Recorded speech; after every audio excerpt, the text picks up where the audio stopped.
When is a U-turn not a U-turn? This one certainly is. Let's bring in our political editor, Beth Riby. Beth, is this a U-turn? Absolutely, and quite a major one. For months, the government firmly insisted that the controversial decision to cut the winter fuel allowance for pensioners would stand. It was initially introduced in the last budget by Chancellor Rachel Reeves as part of a tough choices strategy to stabilize the economy. Despite widespread backlash from within the party and the public, Number 10 maintained as recently as 2 weeks ago that the policy would not be reversed. But today, Prime Minister Keir Starmer signaled that the policy is now under review, a clear shift from previous messaging. So what's changing? Though details are scarce, the Prime Minister suggested the policy will be re-examined in the upcoming autumn budget. Most likely, the income thresholds will be adjusted so that more pensioners qualify for the benefit, a change that Labour will spin as an adaptation rather than a reversal.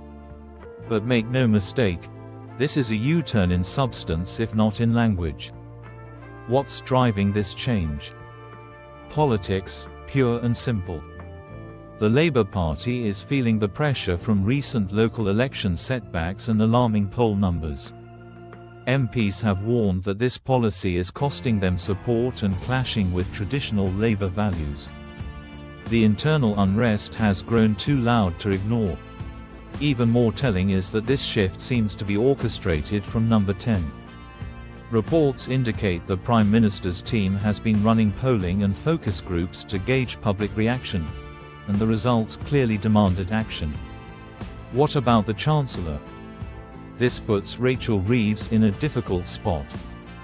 Just this morning, she reaffirmed the policy's continuation in interviews. Hours later, Starmer appeared in Parliament effectively walking that back.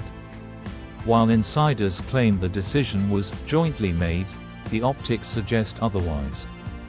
Sources close to Reeves reject any suggestion that she's been undermined. But this was her policy, and she was its most vocal defender. The pivot, therefore, reflects on her authority and may raise questions about who's truly in charge of economic decision-making. Is this part of a wider issue in government? Yes, it seems so. The winter fuel allowance debate is just the latest example of internal Labour tension. There have been leaks and public rows about disability benefit cuts, and reports suggest Deputy Prime Minister Angela Rayner is pressuring the Chancellor to raise taxes, echoing calls from the Labour left. All of this points to a government already strained by internal divisions, less than a year into its term and despite a commanding majority in Parliament.